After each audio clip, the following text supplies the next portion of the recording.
The franchise that got its start on the GameCube makes a triumphant return on the Wii U with three new protagonists.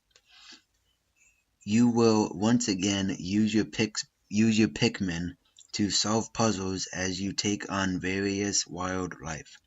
The experience was a bit too short for some people, but still maintained that classic Nintendo charm that keeps fans coming back for more.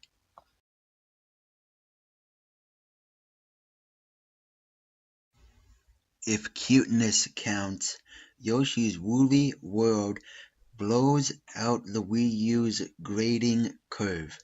Its unique graphical style renders the whole game to look like it's made out of wool or yarn, giving giving it a visual feel that's unlike just about anything else out there. More than that, it's a fun platformer in the vein of Nintendo's best games, feeling like a throwback that updates the formula. Yoshi's Woolly World is brimming with interesting asides and secrets that will have players combing through its levels to find them all. Playing the game straight on might be a bit on the easy side, but Nintendo's cleverly hidden secrets are the real draw here.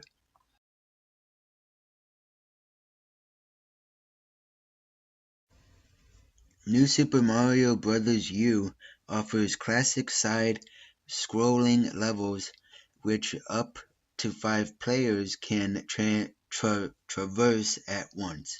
Players can interact with each other as well as enemies, and while the level design is perfectly competent for single player, the game is at its best when multiple people are screwing with each other as they try to stumble through to the finish pole. Only 4 players can play through a level, however, a 5th player can use the Wii U gamepad to create object blocks and stun enemies, helping the other players advance in the game. New Super Mario Bros. U, despite its name, does not push the franchise in a new direction, but its multiplayer platforming makes great use of the Wii U's hardware.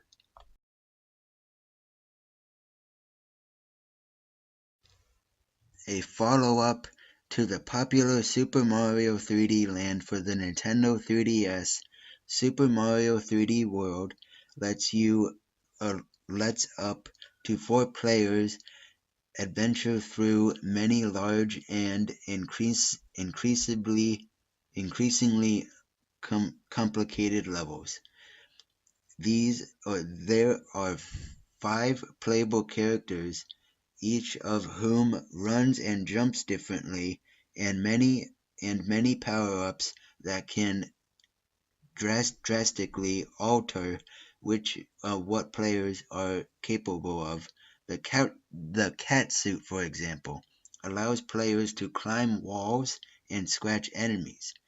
As expected from a Mario platformer, the stages in 3D World are well made, and each one presents its own unique challenges, such as a level where players ride a giant inflatable Yoshi, or another where the goal is to climb a tall tower of machinery.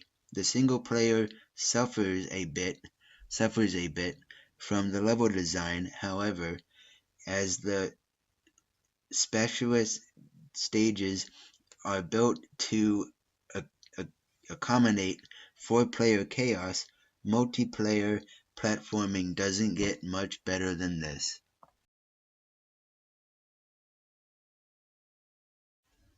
The original Donkey Kong Country on the SNES will likely always remain the fan favorite in this series, but Tropical Freeze does a decent job of providing fan service while also packing in plenty of new innovations, most notably in this game's amazing boss battles. The secrets and collectibles don't quite reach the epic level of Donkey Kong 64, but the game will still have you running levels over and over again to make sure you get your money's worth.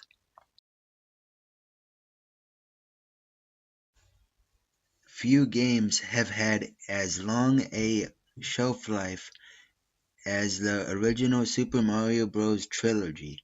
Really, the only limit to those games was that they had a, a finite number of levels, a problem Super Mario Maker eliminates by allowing players to create and share their own levels using a vast suite of design tools.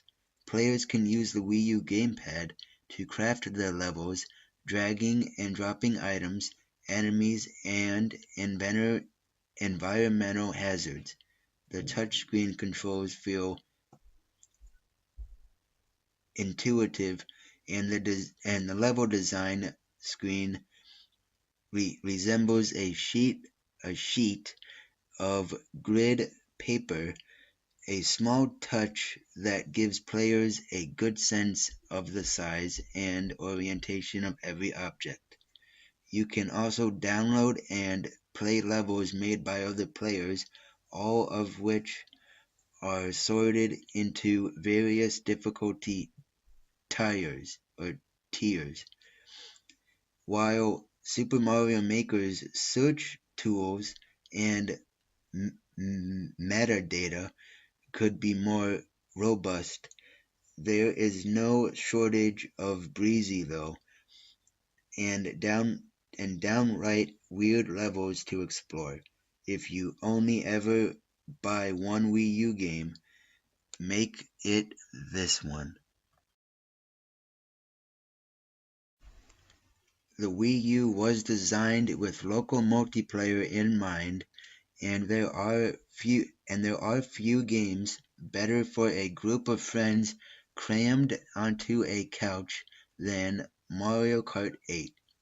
The eighth and latest installment in the racing franchise doesn't radically change the series' format, but it does refine it. The game features more than 30 characters and 48 tracks, many of which will be similar to fans of the series. New characters and maps are great, but what has always been central to Mario Kart is the core gameplay with tight controls and out, outlandish weapons or items that make every race a chaotic marathon. Mario Kart 8 has has perhaps the best driving in the series, aided by a pristine frame rate. The game also has online multiplayer and custom tournaments, which can keep it fresh until the next installment of the landmark racing series hits store shelves.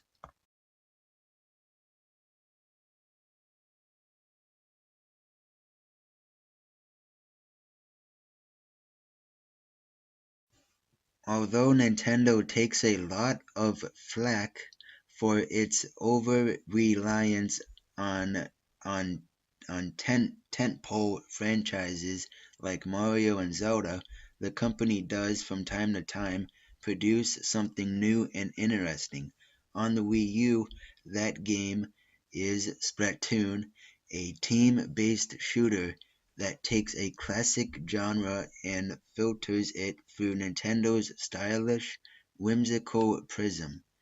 In Splatoon matches, players use ink guns to paint areas of the map and spray opponents, efficiently killing them in video game terms. There are also various game modes such as Turf Wars, where the team that has painted more of the map after 3 minutes wins.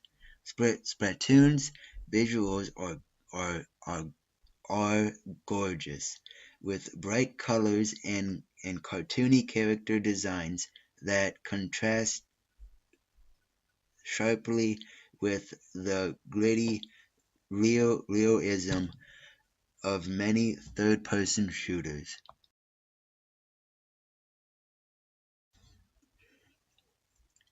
The Super Smash Bros. Series is one of the most distinctive fighting game franchises in existence, allowing four players to battle one another on varied stages, each with their own unique mechanics or attacks.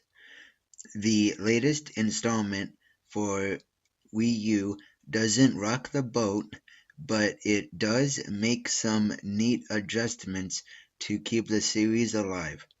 As in previous games, players can choose from a wide and shockingly deep roster of Nintendo characters, including mainstays such as Mario, Link, Donkey Kong, Kirby, Samus, Yoshi, Pikachu, Pac-Man, and Mega Man, as well as weirder picks like the trainer from Wii Fit.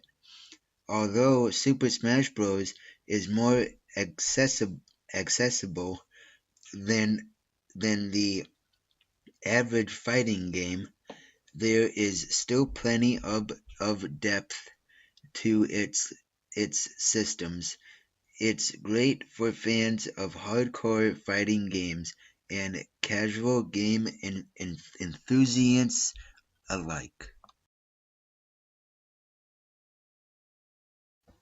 The Legend of Zelda Breath of the Wild is the first big-name game to launch on the Nintendo Switch, but if you don't want to pick up the Switch, the Wii U version is a perfectly fine way to experience Link's latest adventure, filled with emergent gameplay moments, intelligent enemies, hidden secrets at every turn, and a generally interesting open world.